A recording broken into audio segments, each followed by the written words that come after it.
A Killeen detective working one of the most violent cases the department has seen hopes a fresh set of eyes and new technology will help solve a decade-old murder cold case. The case involves a robbery and double homicide that happened at a family convenience store on July 4th, 2007.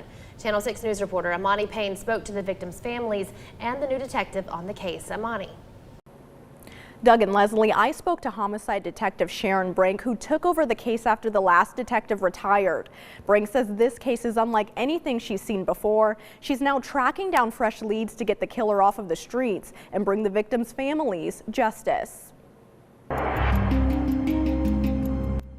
It's the cold case that's haunted the Killeen Police Department for a decade.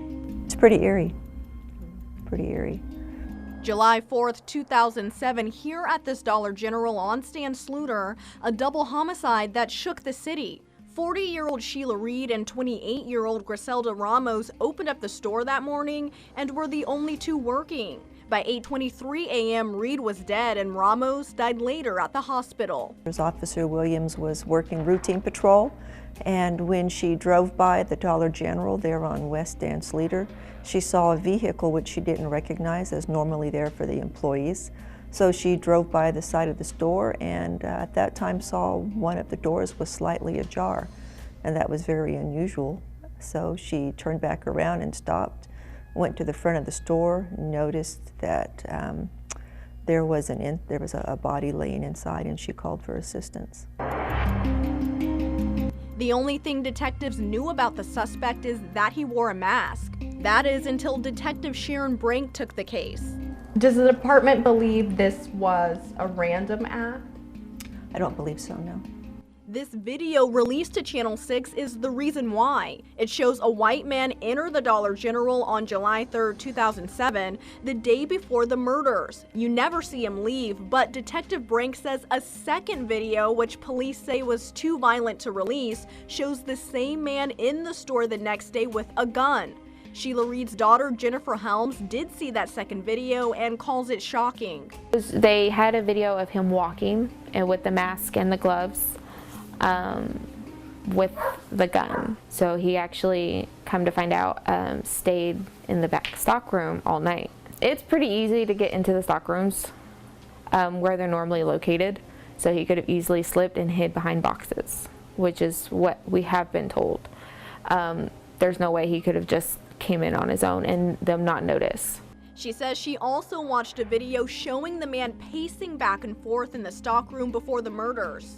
I mean, it makes your heart race because, I mean, you know it's a movie you watched a billion times, you know the ending, but it was definitely not an awesome feeling. Jennifer was a teen and out of town visiting her father when the murder happened. 10 years later, she's married with a child, still desperate for answers from police and closure. What if it was your family? I mean, I think that's the biggest thing. What if it was your family? You'd want the person caught. And that's the thing, is people is like, well, it's not going to happen to me. Well, everyone says that, and look. I mean, who would have thought my mom would have been murdered, you know, when I was 17? Detective Brink says a major roadblock has been technology. Then back in 2007, video quality wasn't very great. So a lot of the video was very grainy. And we have new technology we just got our hands on a few months ago. We're going to run the video through there and see if we can get more of the actual still frames that we can actually look at. But she also says people talking on the streets has led to progress.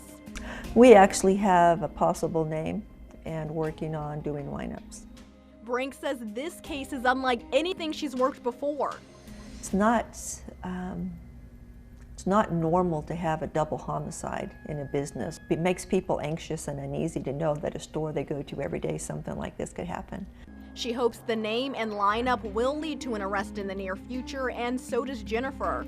I'm always hopeful. Obviously, I want the guy to be caught. Hopeful she won't have to wait another 10 years for that to happen.